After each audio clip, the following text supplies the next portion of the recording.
Et salut à tous, je vous souhaite d'excellentes fêtes de fin d'année. On est là pour parler de mon top 5 de mes films de Noël préférés. Attention, ça c'est des films qui se passent pendant Noël et c'est mon top 5. Donc mes films de Noël que j'aime regarder, même en dehors de Noël. Parce qu'il y a des gens qui aiment bien regarder, par exemple, Harry Potter, des Disney, par exemple, il y a pas mal de Disney qui sont diffusés pendant les fêtes. Donc c'est des films qui se passent pendant les fêtes et qui sont mes films préférés. On commence tout de suite avec le numéro 5.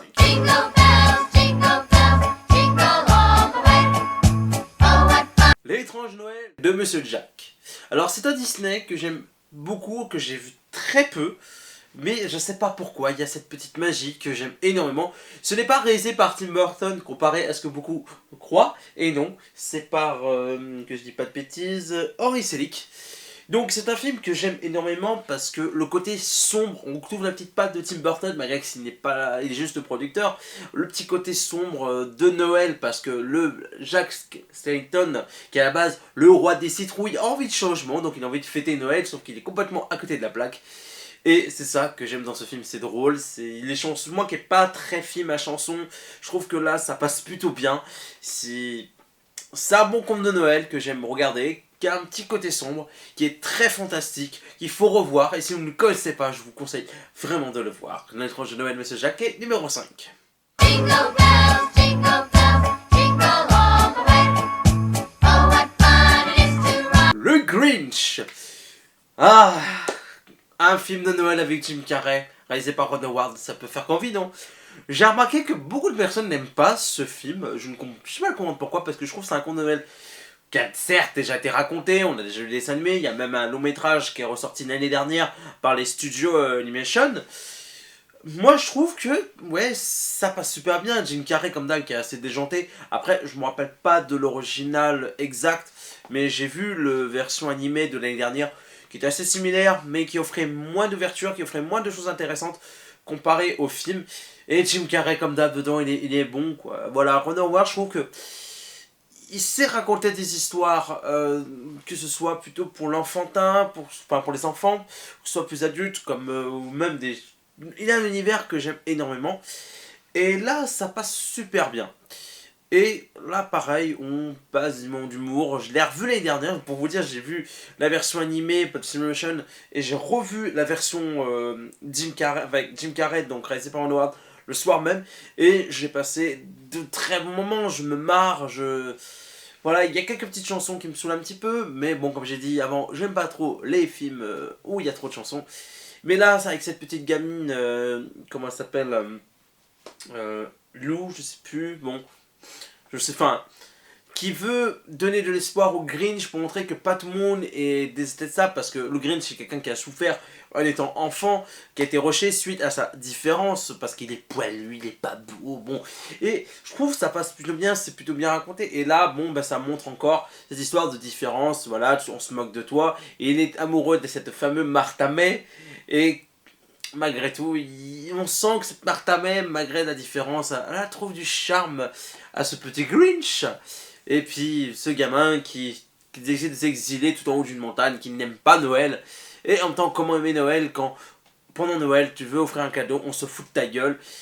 Et c'est un peu pareil, hein, j'ai envie de dire. Donc ouais, je trouve que c'est une histoire qui passe plutôt bien, qu'on peut regarder encore aujourd'hui. Donc la finalisation qu'aujourd'hui, qu'on a vue l'année dernière, passe bien aussi. Mais je préfère largement cette version qui pour moi... Bah, surtout, je l'ai vu au cinéma, j'avais 8 ans quand il est sorti au ciné. Et c'est un petit conte de Noël que j'aime bien voir de temps en temps. Voilà. Numéro 3. Jingle bells, jingle bells, jingle all the way. Oh, what fun it is to ride. Maman, j'ai raté l'avion, ou comme on dit, Home Alone 1. Alors, j'ai découvert ce film, je crois que c'était le 24 décembre, en plein après-midi, à l'époque où TF1 passait des bons films hors Disney.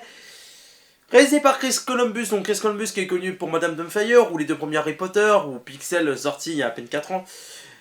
C'est une bonne histoire où voilà, un gamin qui s'embrouille avec cette famille, qui souhaite que sa famille disparaisse, mais jusque il disparaisse vraiment, il est tout content, il est libre, et puis sa mère qui culpabilise d'avoir laissé son gamin tout seul.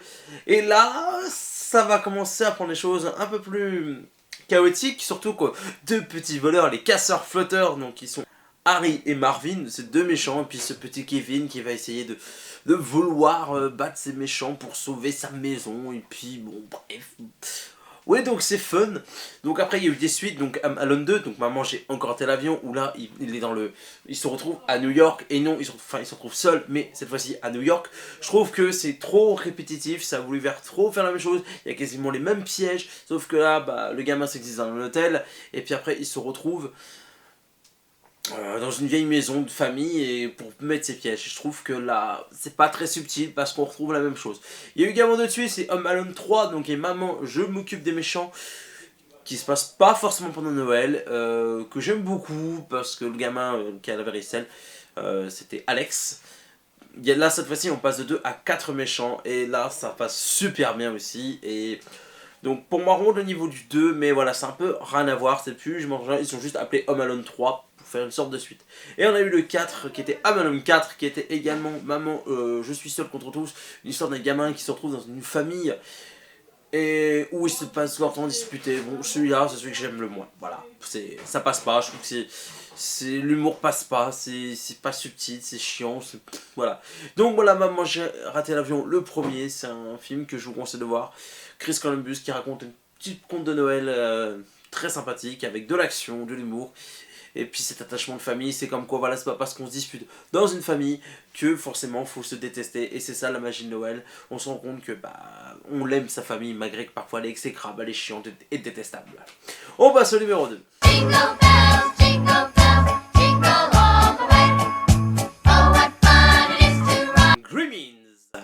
Alors c'est un film réalisé par Joe Dante, donc c'est une sorte de petite peluche gizmo qu'il faut pas donner à manger la nuit ou pas être mouillé, sinon les petites bêtes vont sortir de son cul, ouais on va dire ça, des choses comme ça.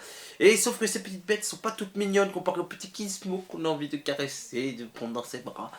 Là c'est des petites bêtes complètement méchantes et malsaines, et puis surtout que si tu les nourris après minuit, bah, ils deviennent un peu sauvages, et surtout si tu les arroses, bah plus tu les arroses, plus ils vont sortir de bzeux. C'est un film que j'aime beaucoup parce que c'est complètement déjanté. C'est quand je l'ai vu quand j'étais gosse et puis j'ai eu la chance de le revoir chez Gaumont Pâté il y a 3 ans déjà. Je crois pas que je l'ai revu depuis. Quand tu vois rien que la scène où ces petits monstres sont en train de chanter Blanche-Neige et les 7 nains, on rentre du boulot, ça.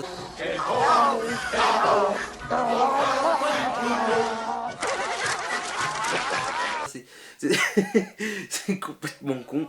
Mais ces bêtes qui s'amusent entre eux à torturer les gens, même quand ils sont dans le bar, ils sont en train de picoler, en train de fumer, faire tout et n'importe quoi. Et c'est déjanté, c'est tellement drôle. Après, je trouve que c'est un peu mal vieilli.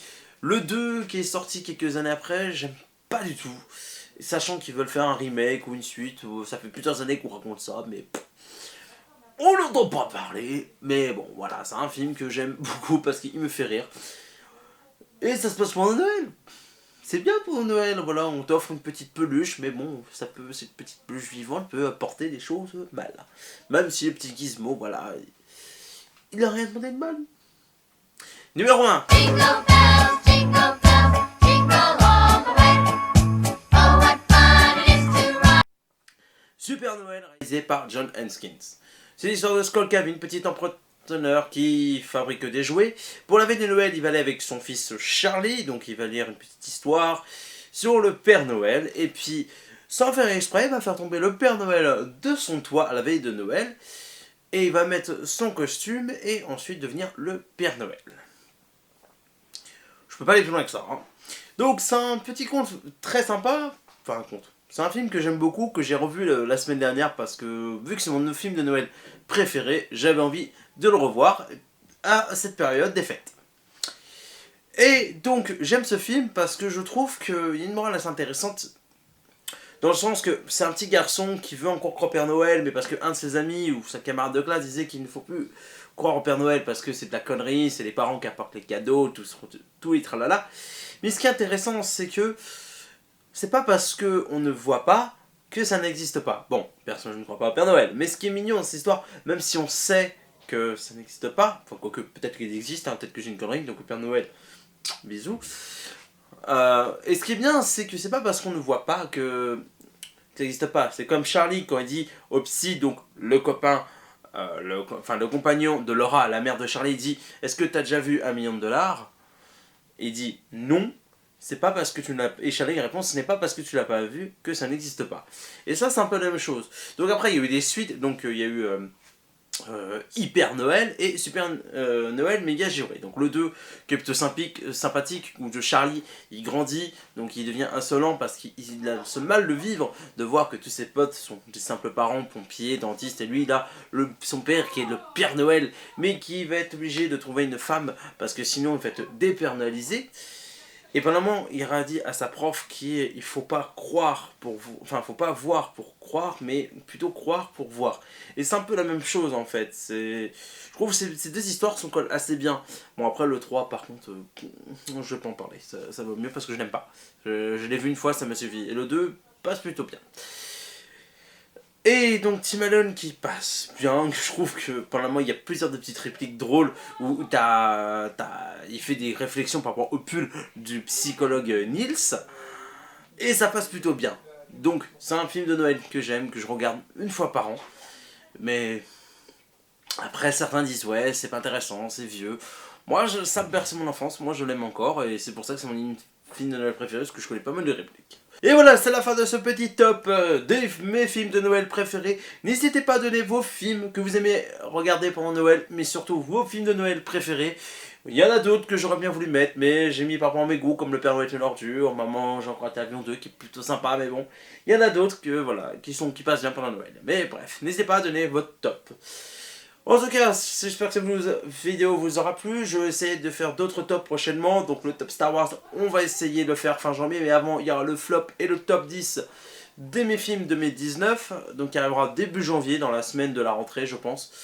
Et je vais essayer de faire un top Pixar au mois de mars. Mais en tout cas, d'autres vidéos vont arriver. Beaucoup de surprises pour 2020. Mais j'en parlerai très prochainement dans une autre vidéo. En tout cas, je vous fais des gros bisous. Je vous souhaite d'excellentes fêtes. Et à bientôt pour des vidéos. Ciao, ciao!